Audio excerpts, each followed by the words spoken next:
So I recently had a little bit of a back and forth brainstormy spar with a client over what the underlying theme of the ad that I was making would be, and it didn't go very well. They ended up rejecting my idea, and it was mostly because they didn't understand a concept that I had assumed was pretty much universally known. The concept I'm talking about is a storytelling narrative device called the hero's journey story arc. If you're a filmmaker or a writer or somebody who tells visual stories for a living and you haven't heard of this, then you're in the right place, because we're about to delve into one of the oldest narrative story arcs in history. Let's get roaring.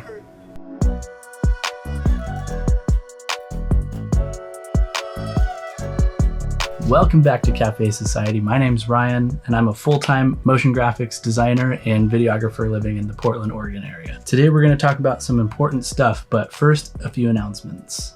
So a lot has changed since we filmed our first YouTube video. You may notice we're no longer in the garage. And that is because between the filming of the last video, which was months ago, and now, my wife and I went through the whole process of selling our house and moving to Portland.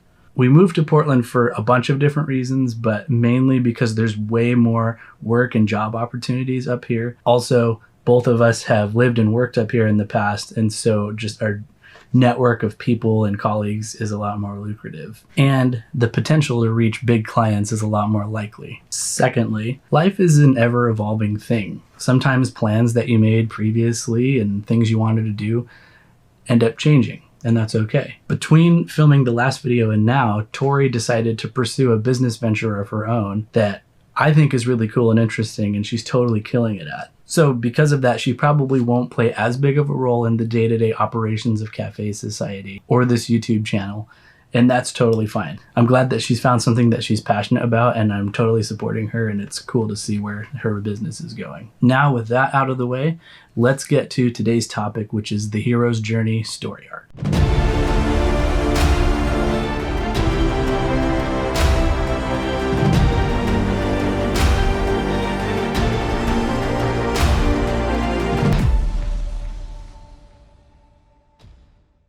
It's something that's been around since literally the beginning of written history, and even before that when people were telling stories orally. But if you look back at some of the most ancient documents that scientists and archaeologists have found, you will find elements of the hero's journey story arc. In the Epic of Gilgamesh, you got the story of an ancient, terrible young king and his companion who go on this journey and fight forest demons and opposing gods and trying to figure out the secret to eternal life. In the end, that terrible king is changed into a better man, and he learns that he can't let the fear of dying keep him from living a full and good life.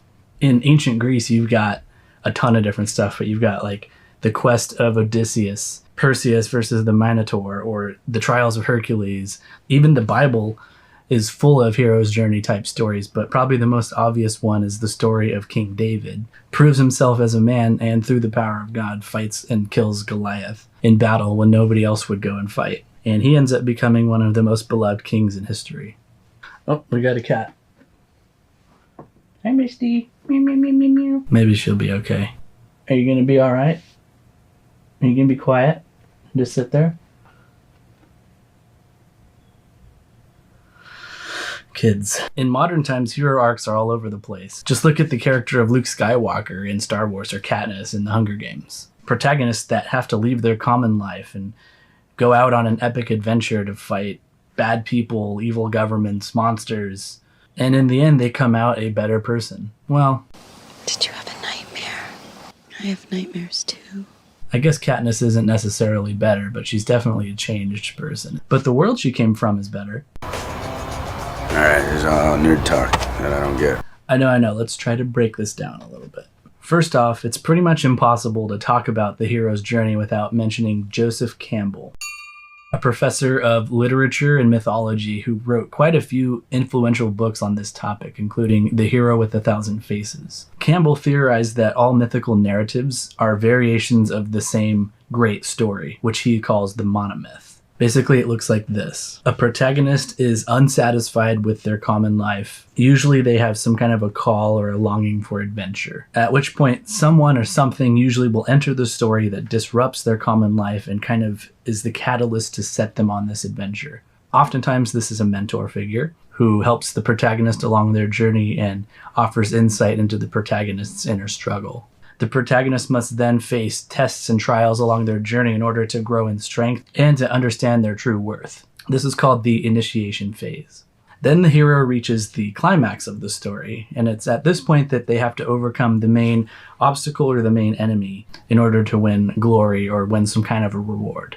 In the end, the protagonist, now a changed person, returns back to the normal world and uses their newly found gifts and strengths to better mankind.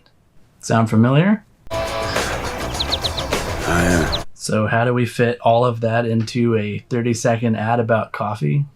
That right there is the million-dollar question. Companies will sink ungodly amounts of money into marketing gurus, consultants, advertising experts, and talented marketing teams to solve that very problem. Because as we previously discussed in the last video, if you can subconsciously make your audience feel like the protagonist or feel like the hero in the story, people are going to remember that ad. I know it sounds a bit complicated, but it doesn't have to be scary and daunting. We can break down the hero's journey monomyth even more to get to the essence of the story. If you get to the very root of each stage of the hero's journey story arc, you have a set of conflicts and resolutions. Conflict and resolution is the most basic form of storytelling. Like, if there are no stakes in the story or no conflicts to be resolved, then why should the audience care? Hungry? Grab a Snickers. This is an example of an entire story arc that's begun and completed in one phrase. The protagonist starts as a bad version of themselves. Then a mentor enters, offering them a Snickers bar, which then the protagonist eats to overcome the main obstacle, which is themselves in this case. And now the protagonist is a changed person and a better version of themselves, which is better for humanity because they're no longer a jerk. So in other words, if you eat a Snickers bar, you will become a better person and your friends and colleagues will like you more. That is brilliant, simple marketing. Conflict and resolution. Snickers came up with that messaging in 2010, and they've been running with it pretty much ever since.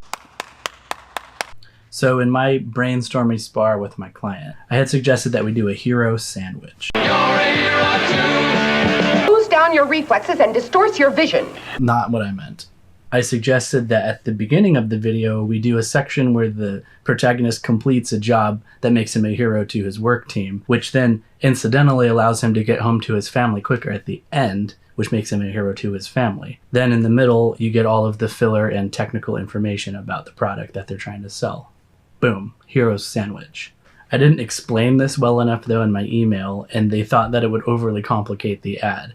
And so the compromise ended up being that we put like a flashbacky type scene towards the end of the protagonist completing the sale right before going home to his family. So in essence, the same message still applies. It's just not in sandwich format. It looks more like a weird meat stack with bread on the bottom.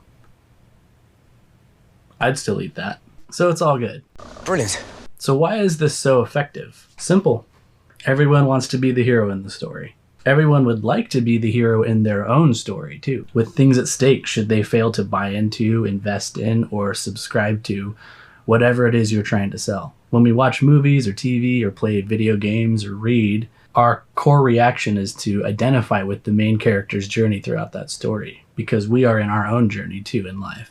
And if that fictional character's journey ends really well, then maybe ours can too.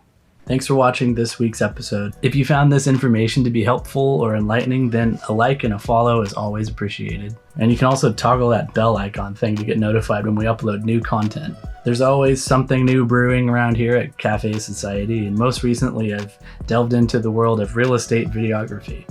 So we'll probably talk about that soon. So until next time, thanks again, and here's a little something to ponder. A dear friend of ours, Lizzie, was talking to us last week about how she's trying to help make her customers feel like the hero in the marketing and advertisement that she does for a university. And honestly, this concept applies to a lot of things in life. It doesn't just have to be marketing. So I'd like to know some of the ways that the hero's journey story arc could be used in the type of work that you do.